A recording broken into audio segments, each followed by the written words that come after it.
The detail I keep returning to is a generator.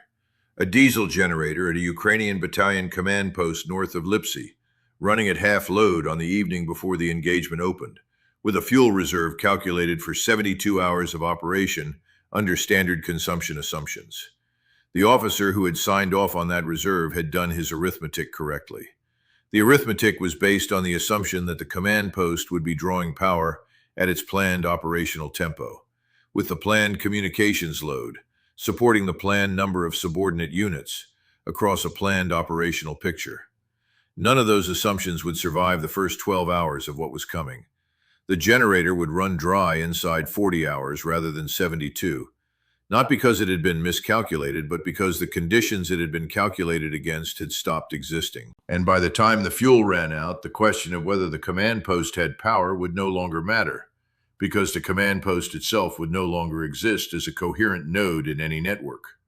This is not a story about a Russian breakthrough that succeeded because Russian forces were better. The Russian forces that opened this operation were not better in any of the metrics by which militaries are normally judged. Their equipment was not superior. Their training was not deeper. Their casualty tolerance was, by any honest accounting, the kind of cost that no Western military would accept, and few non-Western ones would either. This is a story about what happens when a defensive concept that has worked for months runs out of the resources it was quietly depending on, and about why the Ukrainian formations that gave ground over those 72 hours did so, not because they were outfought at the points of contact, but because the system that connected them to each other had been hollowed out in ways that would only become visible under the specific kind of pressure Russia chose to apply. I have spent a long time studying defensive operations, and the most important thing I want to convey before we go further is that defensive failures almost never look like the cinematic image of a line being overrun. They look like a series of small choices made by tired men working with depleted resources, each choice defensible in isolation, none of them survivable in aggregate. Let me describe the condition of the Ukrainian Kharkiv sector defense in the weeks before this engagement, because the conditions did not assemble in 72 hours. They assembled over months, and the 72 hours were when the accumulated thinness became visible. The Ukrainian defensive concept in the Kharkiv sector had been built on a doctrine of economy of force. The formations holding the sector were not, and were never intended to be, the heavy combined arms units that anchored the more contested sectors further south and east. They were lighter formations, employing terrain, electronic warfare, drone fires, and prepared positions to achieve a defensive effect disproportionate to their nominal combat power. This doctrine had achieved meaningful results across the preceding year. It had also, less visibly, depended on three resources whose continued availability the doctrine treated as given: sufficient drone inventory at the unit level to maintain the precision fires that compensated for the formation's lighter combat power, sufficient artillery ammunition flowing through the supply chain to provide the indirect fires that complemented the drone employment, and sufficient rotation of personnel through the sector to prevent the cumulative exhaustion that, in any defensive doctrine, eventually degrades the human operators on whom the entire concept depends. By the autumn of this campaign, all three of those resources had been declining for reasons that had little to do with the Kharkiv sector itself. The drone inventory at the unit level had been drawn down by sustained employment across multiple sectors and by manufacturing throughput that, while impressive in absolute terms, had not kept pace with the consumption rate that successful drone-centric defensive operations had generated across the front. The artillery ammunition flow had been constrained by the well-documented political and industrial dynamics that I will not relitigate here, but whose consequences had reached the field in the form of fire mission allocations that increasingly reflected scarcity rather than tactical need. And the personnel rotation had thinned because the formations available to relieve those in the sector were themselves committed elsewhere. And the men who had been holding the sector were now serving deployments measured in months, past the point at which sustained defensive vigilance can be expected to remain at the level the doctrine assumes. The Ukrainian command was aware of all three trends. The Ukrainian command had been managing them with the same operational maturity that has characterized this defense throughout the campaign. The management was honest, professional, and inadequate to the underlying problem. because the underlying problem was not a tactical one that command attention could solve. The underlying problem was that a defensive doctrine built on three resources was operating in conditions where all three resources had degraded simultaneously, and the doctrine itself had not been rewritten to reflect the conditions it was actually operating in. The defense looked formidable on a unit map.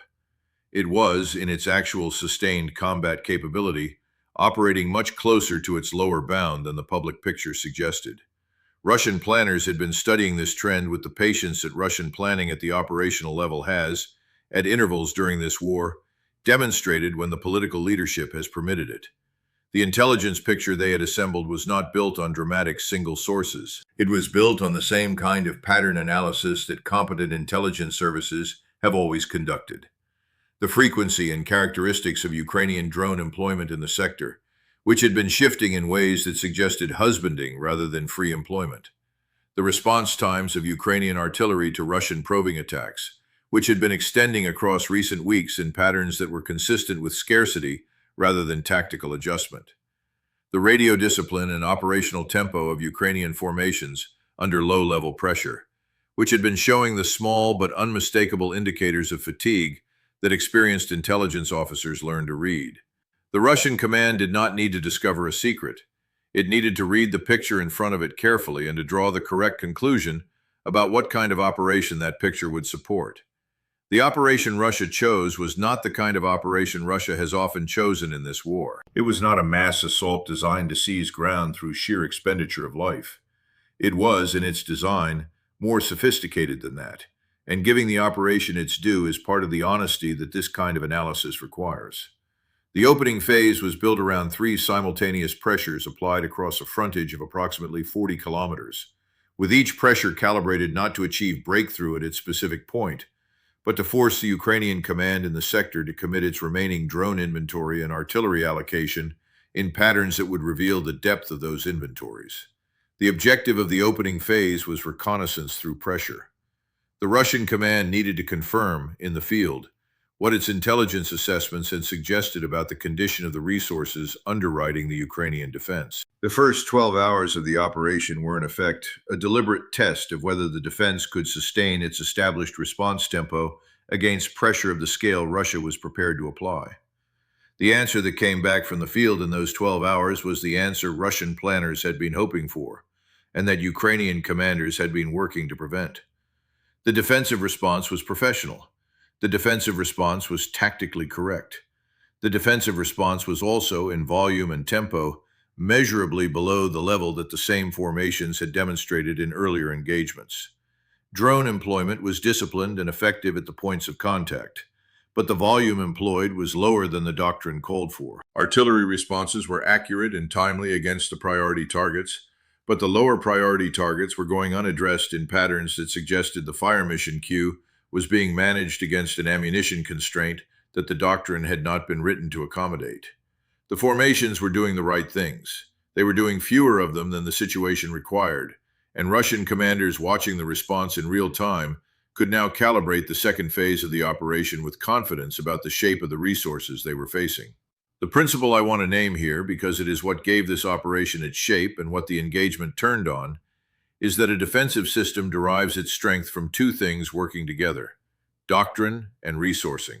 Remove either one and the other becomes meaningless. A defense with brilliant doctrine and inadequate resourcing will perform brilliantly until the resourcing runs out, at which point the doctrine becomes a description of operations that can no longer be conducted. A defense with adequate resourcing and obsolete doctrine will expend its resources inefficiently and produce results below what the resourcing should have purchased. The Ukrainian Kharkiv defense had entered this engagement with the first of those conditions. The doctrine was excellent. The resourcing had thinned to a point where the doctrine could no longer be executed at the volume and tempo it had been designed to require. Russia did not need to defeat the doctrine. Russia needed to apply pressure at a scale that forced the doctrine to operate beyond the resource envelope. And once that envelope was exceeded, the defensive effect the doctrine had produced for months would degrade rapidly. The second phase of the operation opened in the early hours of the second day, and the shape of it was different from the first phase in ways that mattered. The opening pressures across the 40-kilometer frontage had identified two sectors where the defensive response was thinnest. The Russian command consolidated its main effort into those two sectors and accepted that the other points of pressure would now serve as fixing actions rather than as breakthrough attempts. This was an operationally honest decision, and it deserves to be recognized as such. The Russian command was not pretending that all three pressures could be sustained as main efforts.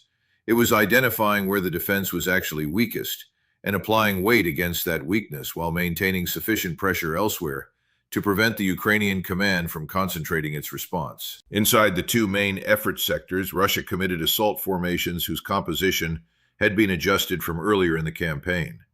Mechanized elements were employed at the leading edge of the assault, supported by infantry trained specifically in the techniques required to operate against drone-centric defenses, with electronic warfare assets positioned to disrupt the control links of the Ukrainian drones, whose employment had been the centerpiece of the defensive concept. The electronic warfare effort was, in important respects, the variable that changed the engagement most. Russian electronic warfare in this war has been uneven across sectors and across time. In some engagements, it has been effective. In others, it has been ineffective at scales that have been operationally consequential for Russia. In this engagement, in this sector, against these specific Ukrainian formations operating with the drone inventory they had remaining, the electronic warfare effort was effective enough to matter. Ukrainian drone control links were disrupted at rates higher than the formations had encountered in recent weeks. The disruption did not stop drone employment entirely. It increased the proportion of drone missions that failed to reach effect, which compounded the resource problem because every failed mission represented an inventory expenditure without a tactical return. The defense was now consuming its scarce drone inventory at a rate higher than the Doctrine had assumed, against a Russian effort that had specifically been designed to make that consumption inefficient. The cohesion of the Ukrainian defense across the affected sectors began to deteriorate in the second half of the second day, and I want to describe what that deterioration looked like, because the public image of defensive collapse is going to misrepresent what actually happened. The Ukrainian formations did not break in the traditional sense. They did not panic. They did not flee. The men in those formations had been holding their positions across one of the most demanding defensive campaigns in modern military history, and the personal courage of the individual soldiers was not the variable that failed. What failed was the connective tissue that allowed the formations to operate as a coordinated defense, rather than as a collection of individual positions. Communications between the battalion command posts and the subordinate units became increasingly degraded as Russian fires targeted the communications infrastructure that the defensive concept depended on. Drone reconnaissance, which had provided the situational awareness that allowed the lighter formations to compensate for their nominal combat power, was reduced in coverage as the available drone inventory was redirected to priority engagement tasks.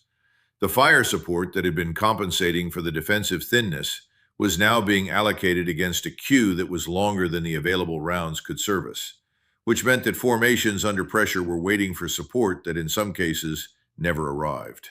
The command post north of Lyptsi, the one whose generator I described at the start, lost its primary communications relay in the early hours of the second day. The backup relay was operational. The backup operated at reduced bandwidth, which meant that the volume of information the command post could process and the speed at which it could direct subordinate units were both reduced below the level that the operational picture required. The command post was still functioning. It was functioning at perhaps 60% of its required tempo, which is the kind of degradation that does not register as failure inside any single decision, but that compounds across hundreds of decisions over 24 hours, into a defensive effect that is meaningfully below what the formations would have produced under normal operating conditions. The cruel geometry the Ukrainian sector command faced by the morning of the third day was the geometry that any honest defensive analysis has to acknowledge. Hold the existing line at the current resource expenditure rate and watch the formations degrade past the point of operational viability within an additional 24 hours. Withdraw to prepared positions in the depth of the sector and accept the loss of ground that the existing line represented, in exchange for shortening the frontage and reducing the resource consumption rate to something the available inventory could sustain. Commit reserves from adjacent sectors and create vulnerabilities in those sectors that the Russian command, having demonstrated its willingness to identify and exploit precisely such vulnerabilities, would not fail to act against. Neither of the first two options restored the variable that had already been surrendered, which was the resource envelope within which the defensive doctrine had been designed to operate. The third option preserved the current line at a cost that mortgaged the integrity of the broader sector posture. The choice the Ukrainian command made, and I want to be honest about this because the choice itself was professional and correct under the circumstances, was the second option, with the withdrawal conducted as deliberately as the pressure permitted. The withdrawal was authorized rather than spontaneous. The formations conducted it in coordination with their higher headquarters, rather than in defiance of orders. Equipment that could not be evacuated was, in most cases, destroyed in place rather than abandoned. The men carrying out the withdrawal did so in good order, under fire that was significant but that the formations had been trained to operate under. None of this is to minimize what happened. The Russian command had achieved in 72 hours the kind of operational result that this war has produced rarely, and at extraordinary cost in most of the engagements where it has been attempted.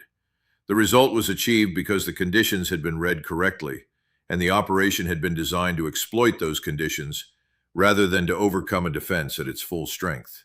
The doctrinal lesson from these 72 hours, and it is a lesson that applies far beyond this single engagement, is one I will state plainly because the engagement makes it unavoidable.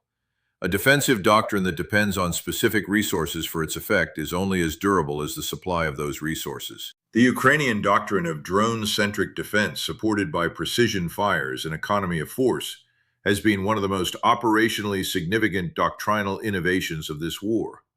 It has held terrain and inflicted losses at exchange ratios that any defensive analyst would respect.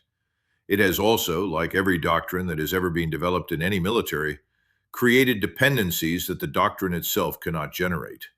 Drones must be manufactured. Artillery ammunition must be supplied. Personnel must be rotated.